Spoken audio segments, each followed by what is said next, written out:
Hello everyone, this is Manisha. कैसे हैं आप सभी लोग? आई होप आप सभी बहुत ही अच्छे होंगे। आज हम अपने टॉपिक को बढ़ाते हुए अगले लोक देवता के बारे में पढ़ेंगे। ठीक है, तो चलिए शुरू करते हैं। आज के हमारे लोक देवता हैं मेहाजी मांगलिया। इनका जन्म भुंडेल खिवसर नागौर में हुआ था। ठीक है। इनके जो जन्म को लेकर अलग अलग बुक्स में अलग अलग दिया गया है, मतलब जन्म स्थान इनका किन्हीं बुक्स में बापिणी में बताया गया है, बापिणी जोधपुर में। तो आप देख लीजिएगा, दोनों ही याद रखिए। इनमें से क्या होता है कि ऑप्शन में दोनों एक साथ नहीं आएंगे। ठीक है, तो जो ऑप्शन आएगा उसको ही टिक कर दीजिएगा, वही सही माना जाएगा। दोनों एक साथ नहीं आते हैं, अगर आ जाते हैं तो फिर वो क्वेश्चन कैंसिल हो जाता है। और तो इनके पिता का नाम गोपालराव सांखला या फिर कीलू कर्नोत। तो पिताजी को लेकर भी यही है, दोनों में अलग अलग, मतलब कुछ बुक से किसी में कीलू कर्नोत बताया जाता है, किसी में गोपालराव सांखला बताया जाता है। तो आप दोनों ही ध्यान में रखिए। इनकी माताजी का नाम मायड़दे था और इनकी मंगेतर का नाम संवागदे। इनका घोड़ा बहुत ही प्रसिद्ध घोड़ा है।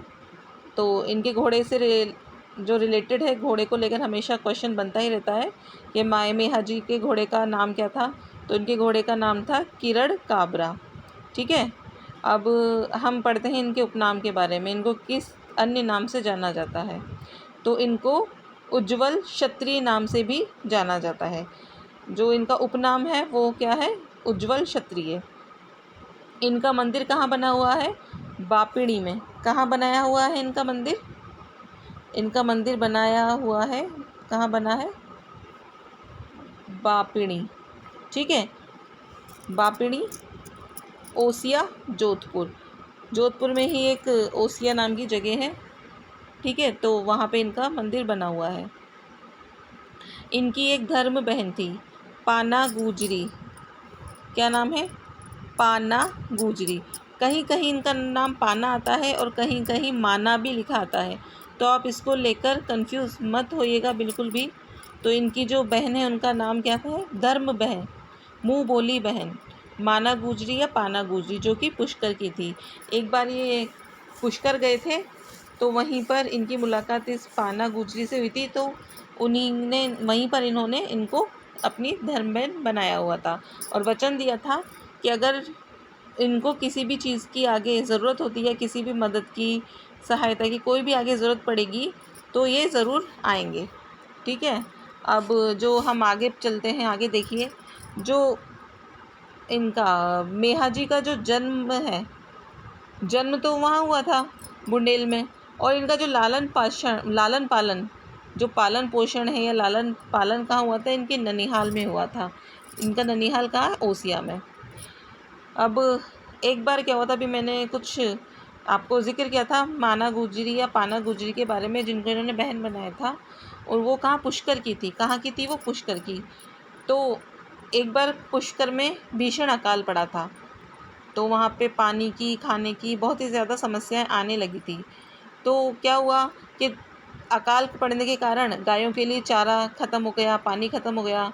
तो उससे परेशान होकर कि एक एक करके इनकी गायें मरने लगी ना, तो उससे परेशान होकर जो पाना गुजरी है वह अपने भाई के यहाँ चली गई थी, और वहाँ से किसी को भेजा, किसी ने उनको मतलब सूचना दी जाकर कि आपकी बहन वहाँ पे गांव के बाहर, जो गांव के बाहर एक सीमा होती है ना, वहाँ पर खड़ी हुई है, मतलब गांव के बाहर बाहर का गेट के वहाँ सीमा के बाहर खड़ी है।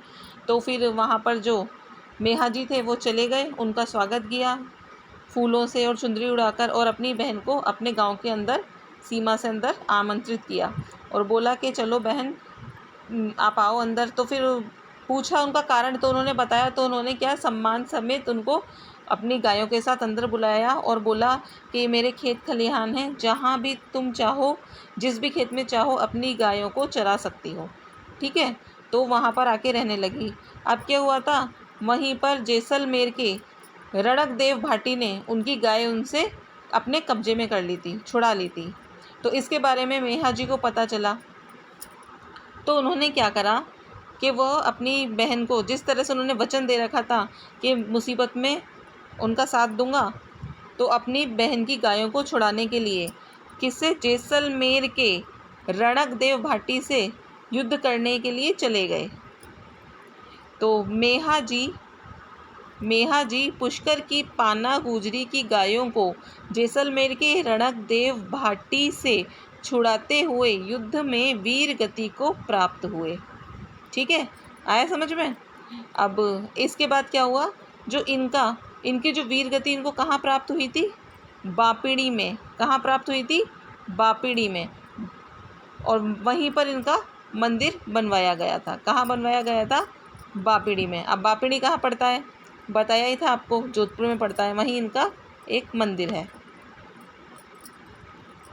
अब जो इस मंदिर में जो पंडित जी हैं या फिर जो पुजारी हैं, उनको वो क्या होते हैं, मांगलिया गोत्र के राजपूत होते हैं। जो इनका पंडित है इस मंदिर का, मांगलिया गोत्र का राजपूत होता है। ठीक है, इनके पुजारियों की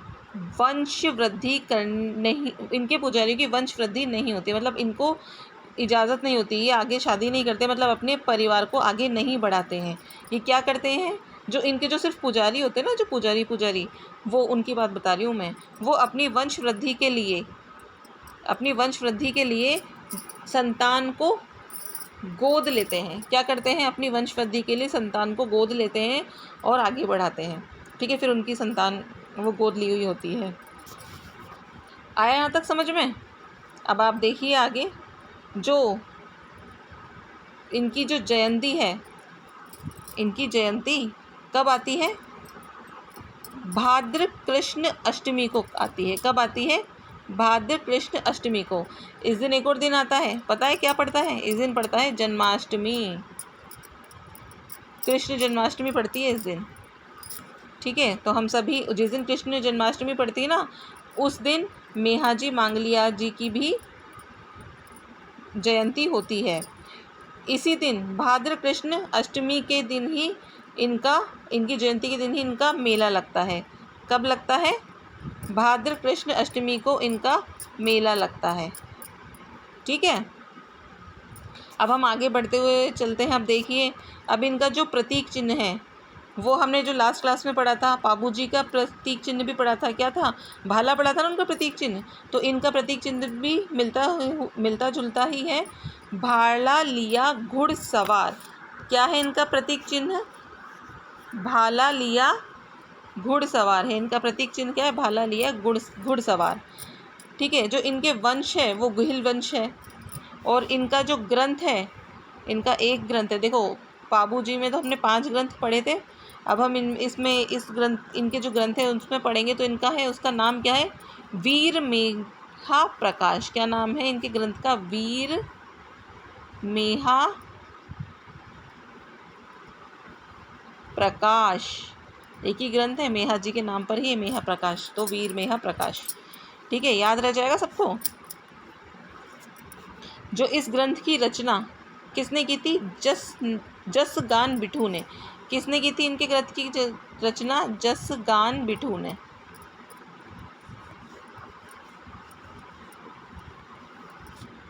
ठीक, तो आई होप आपको ये क्लास समझ में आई होगी। और हमारे जो 2 लोक देवता हैं वो आज फिनिश हो गए हैं। हमने लास्ट क्लास में पाबू जी के बारे में पढ़ा था, आज हमने मेहा जी को कवर कर लिया। और आप ये अगर जो ये नोट्स बने हुए हैं इनसे क्वेश्चन करेंगे तो इनसे बाहर कोई क्वेश्चन जाता नहीं है। मैंने जो सारी बुक्स में जो अलग अलग क्या दे रखा है वो भी आपका इसमें कवर कराया है। आप दोनों नाम याद रखेंगे तो आपका ये आराम से क्लियर हो जाएगा। ठीक है, ठीक है, तो चलिए, थैंक यू।